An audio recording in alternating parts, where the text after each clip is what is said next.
నమస్కారం ఈటీవీ 360కి స్వాగతం ముందుగా ప్రధానాంశాలు పాక్ మధ్యవర్తిత్వంతో ఇస్లామాబాద్లో అమెరికా ఇరాన్ మధ్య చర్చలు ప్రధానంగా 4 డిమాండ్లను ప్రస్తావించిన టెహ్రాన్ హార్ముజ్ను క్లియర్ చేసే ప్రక్రియ ప్రారంభించామన్న ట్రంప్ అనేక దేశాలకు ఉపకారం చేసేందుకే ఈ పని చేస్తున్నామని వెల్లడి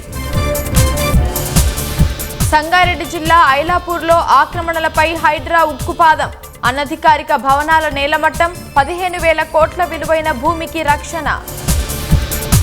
అంగన్వాడీలకు ఇచ్చే ఫోన్లలో అవినీతి దుష్ప్రచారమేనన్న సీతక్క సంక్షేమాలపై తప్పుడు ప్రచారం చేస్తే కఠిన చర్యలుంటాయని హెచ్చరిక ఫ్యూచర్ సిటీ పేరుతో భూముల దందా నడుస్తుందన్న కేటీఆర్ సీఎం బంధువులే పెద్ద ఎత్తున భూసేకరణ చేశారని ఆరోపణ ఎన్టీఆర్ జిల్లా కీసర టోల్ ప్లాజా వద్ద కారుపై ట్యాంకర్ బోల్తా ప్రమాదంలో హైకోర్టు సీనియర్ న్యాయవాది శ్రీనివాసరావు మృతి బంగాల్లో గెలిస్తే యూసీసీ చట్టం అమలును వేగవంతం చేస్తామన్న మోదీ ఈసీ సాయంతో బీజేపీ తప్పుడు కేసులు పెడుతుందని మమతా ధ్వజం